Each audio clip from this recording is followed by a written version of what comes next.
Hi everyone, Merry post-Christmas. Hope you guys are having a great holiday. And today I really want to do a little live stream because I have Catalina, who is a visibility expert and video marketing expert in the house. We're working together. Catalina and I worked last year before she had her first baby. Yeah. And now she's had her baby and I'm in Vancouver, so she's just over and we're doing a session here. And I thought it would be a great way to introduce you to her. She's part of the Unconventionalist community.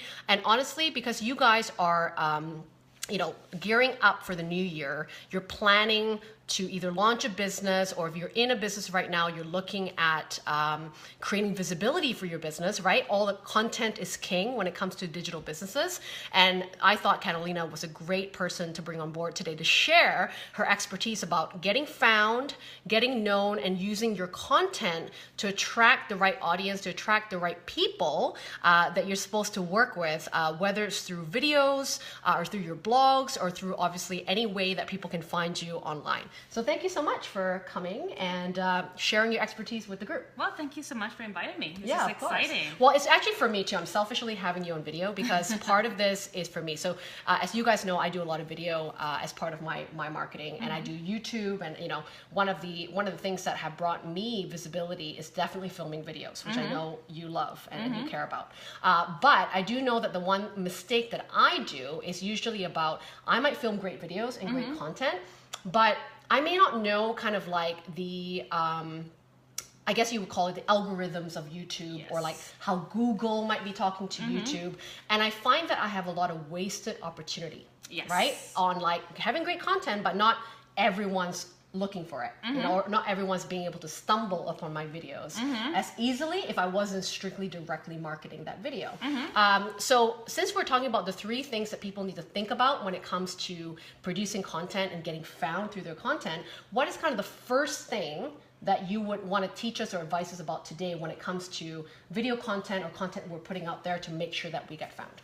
Yeah, one thing that actually I found with my clients, that is the keywords. Yeah. So one thing that tend to happen to people like us that are working in a technical field, we tend to actually use keywords that we know what they mean, and but then our clients might not know that. Right. The other thing is like our clients actually know that they need us, but they don't exactly know what kind of keywords we are using, or what kind of they don't know what they need.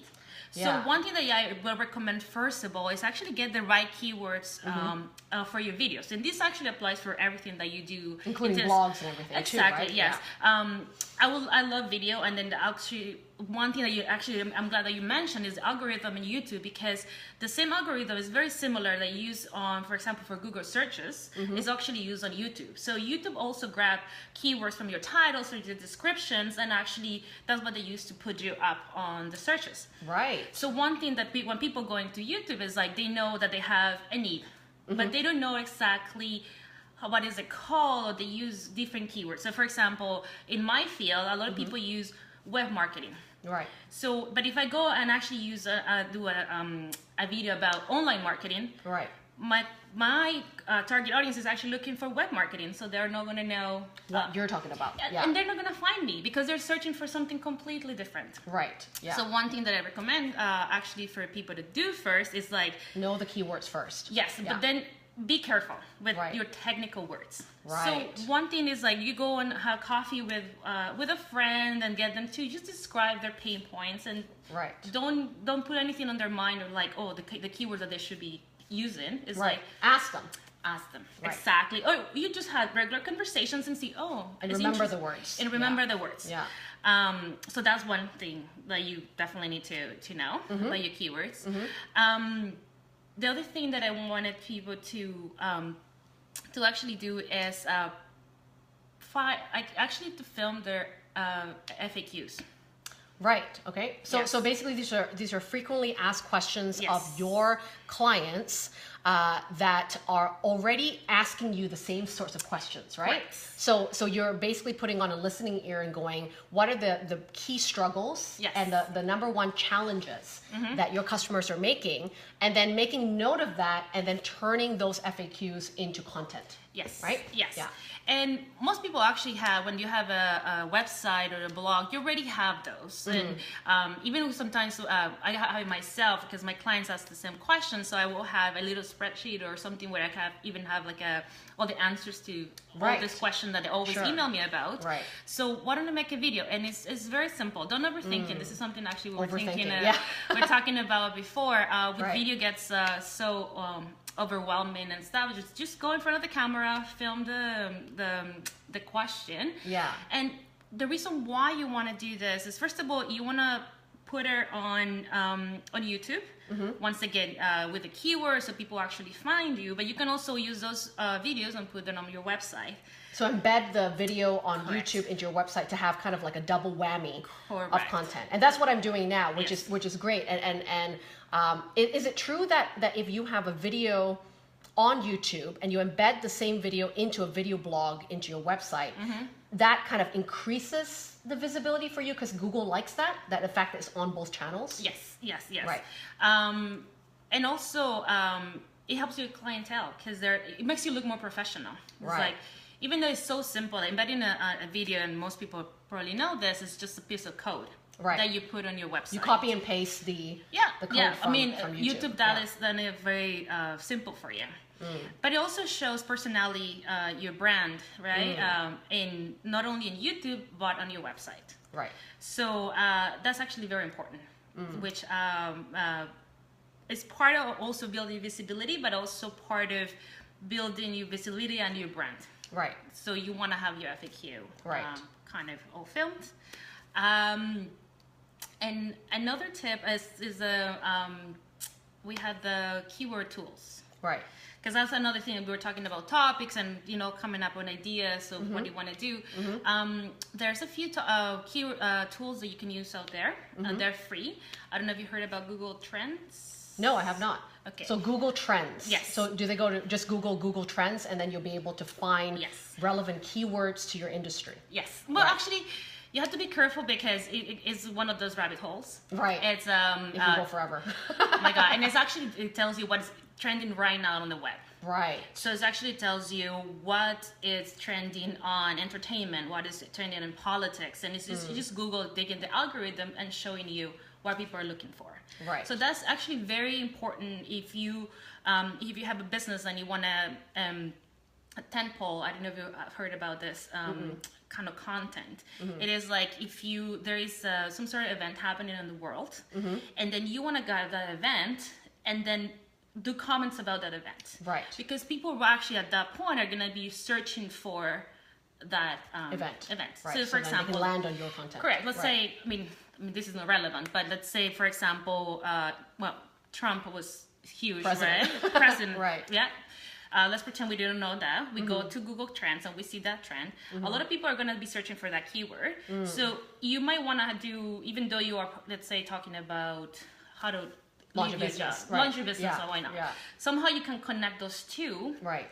And then because you create that content, people are going to be searching for Trump, but then your content is with that, and then it's actually going to come up. Yeah. So that's actually a way to build your visibility. Well, that makes sense. Actually, I could maybe even make a topic like, now that Trump's president, how can you leave America? Yes, exactly. And build a new life somewhere now that he's president, which 100%. Is kind of a bit of a joke and a bit of a relevance to it as well. Of like, maybe you're tired of the way the economy is happening and tired of being told what to do in your country. Here's kind of a way to create more independency for yourself, right? And a lot of YouTubers, and part of what I actually used to do before I worked in a company that specialized on YouTubers and helping them get more visibility and actually get more money with their channels. Right. One of the things that we always recommend was actually doing the tentpole kind of weight of content. Right. So Google Trends is great, it's free. If there's a way that you can actually connect your content to whatever is trending right trending now. Topic. Yeah. Now, because for example, the FAQs are like an evergreen kind of content, right? Like it's always going to stay there, and that's actually good, and it's actually like a long-term strategy for getting visibility and getting you on top of the results. But if you also should do a short-term kind of strategy of content for video, and it is tentpole. Right. Go to Google Trends and get it. Right. Another way that you actually can create evergreen content is SpyFu. It's SPYFU. SPYFU, SpyFu. Yeah, Okay. and that's also a free tool. And you can put your competitors' websites and That's a good idea. Yeah, and all then, of us should know a little bit of our competitors in the industry, and then tagging along to what they're already producing out there, which is probably researched anyway. So you're kind of cutting a bit of a shortcut. Yes. To get to the content. Yes. But not only that, but you also see what kind of content is actually working for them. Because if you go, you can actually go and see this website and this blog and it looks amazing. It's like, oh, this content is so cool. Yeah. But then you actually go into, once again, it goes back to my first point about what kind of keywords people are looking for. Because you can have a beautiful like blog and a great content, but if people are not looking for it, it's wasted. It's wasted time. Efforts. Yeah. Yes. So and you know what? And maybe your content might be actually the same.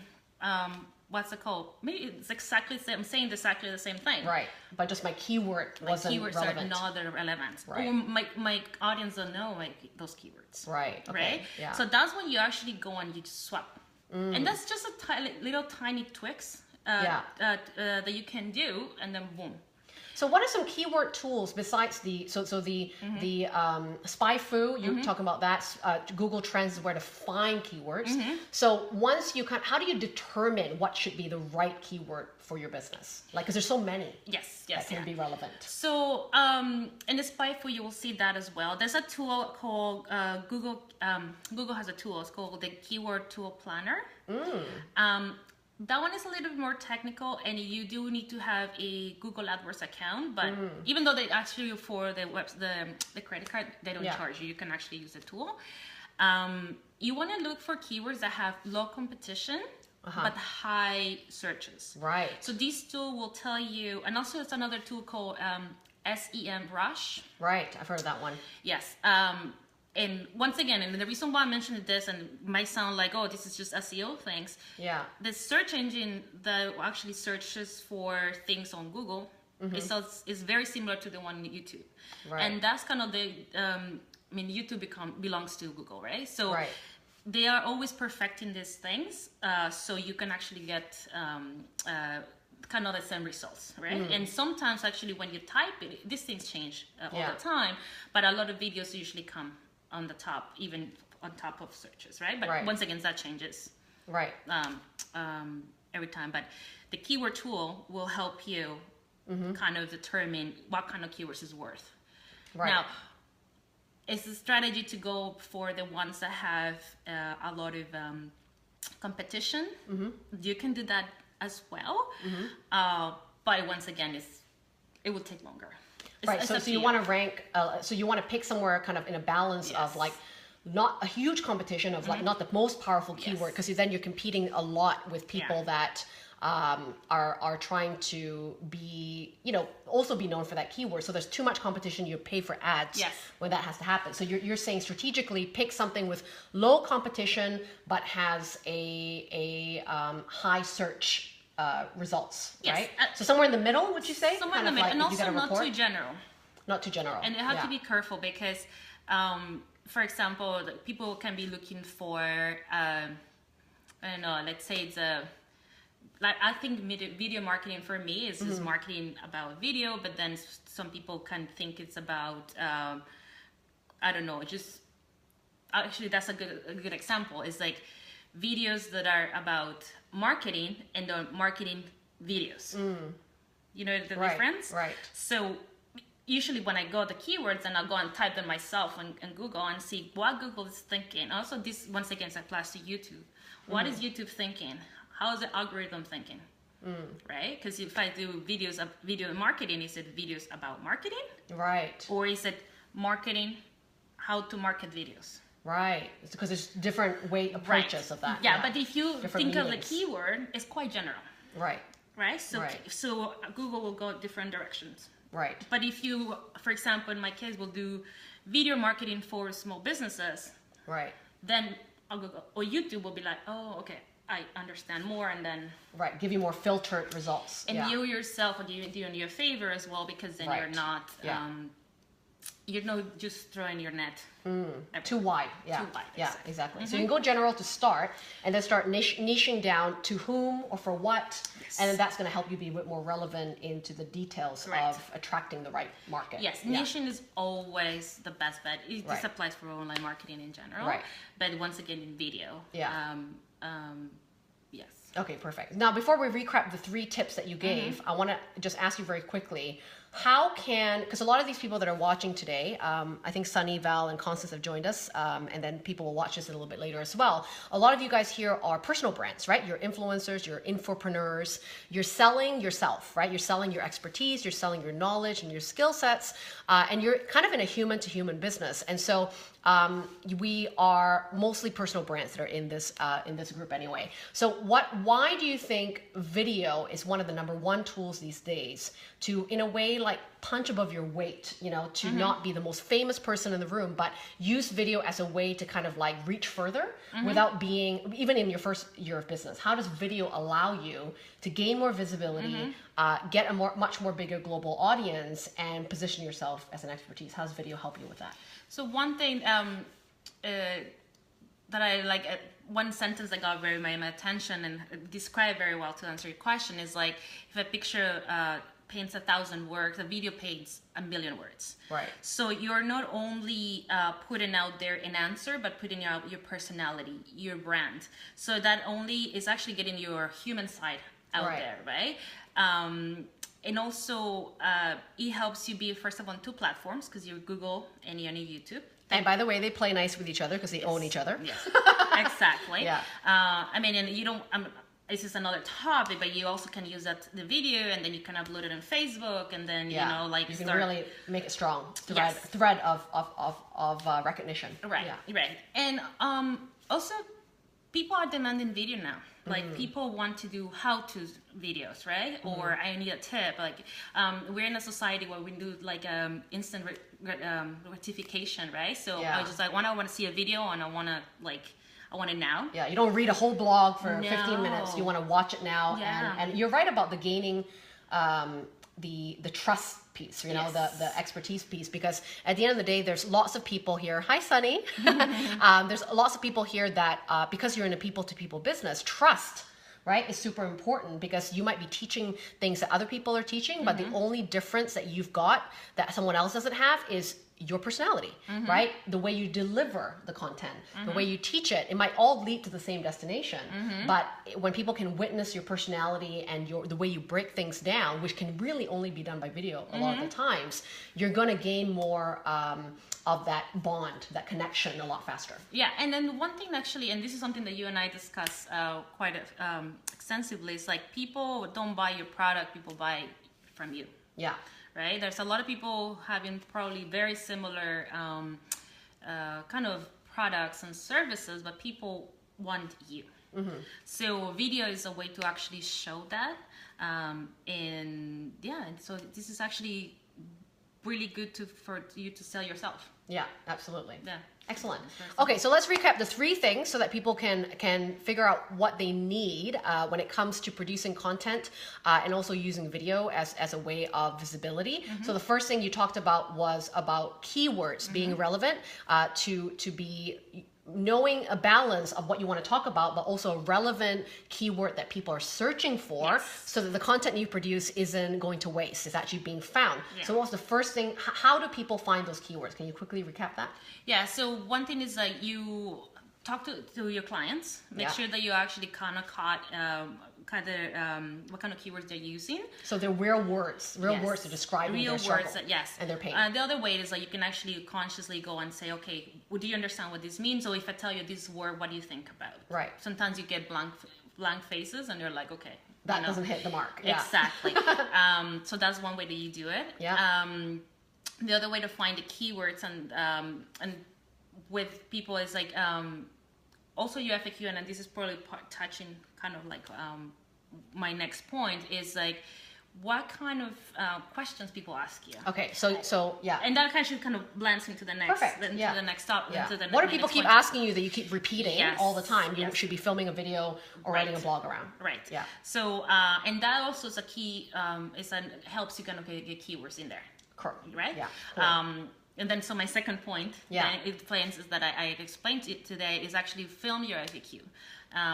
It's actually great. First of all, it puts you into platforms in your website. It puts you on in YouTube, and it helps you first of all being fine in YouTube, hopefully, but also explains your personality, and it just puts your brand and is a more a little bit more personal on your website. Perfect. And what are the two tools that you will recommend to find those keywords, and what's a trending topic for you to piggyback on? Yes, as well. So the Google Trends.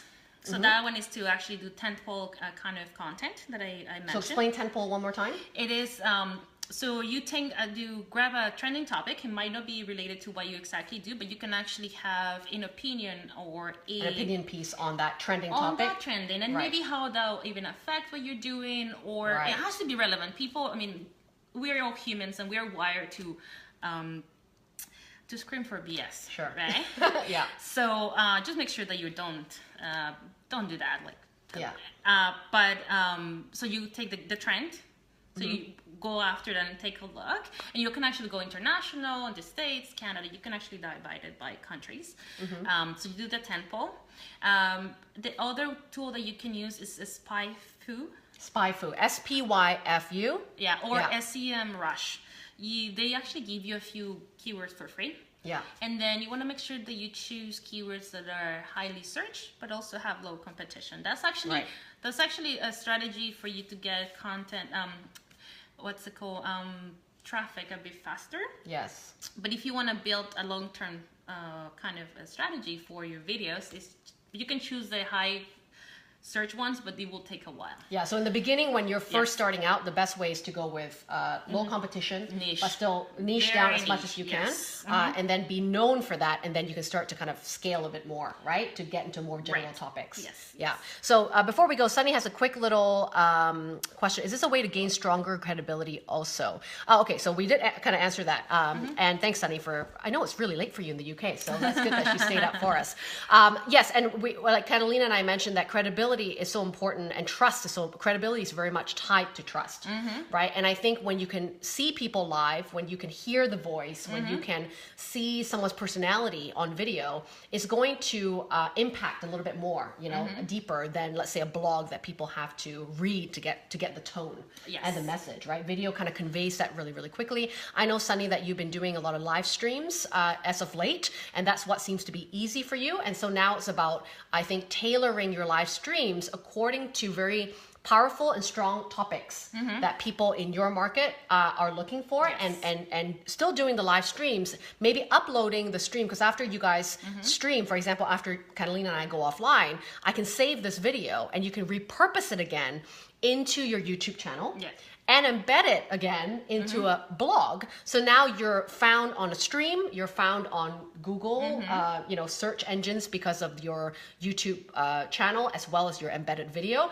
And that's going to collaboratively build kind of higher rankings, I think, for you to get found online, right? Okay, awesome. I mean, we could talk about this topic till the cows come home, because there's a lot about visibility. But if you guys have any questions for Catalina, she is a part of this group. I'm going to tag her into this post. And if you have a question about video marketing, how to get visible digitally and online, how to use keywords and kind of a way of dealing with algorithms, because that's not my forte. This is absolutely the back end stuff is so Catalina's saying.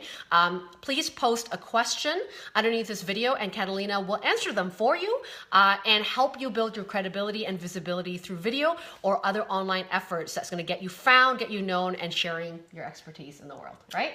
Thank you so much for for being here and telling us all your telling us all your tips. And if you would love to know more about video marketing or visibility, please also let us know what are some topics that you may want us to film about, or Catalina can be kind of our visibility expert in the group, and she'll be able to film something for you or do a live stream around and help you personally as well. Thanks, guys, for joining us, and until next time, see you later. Bye.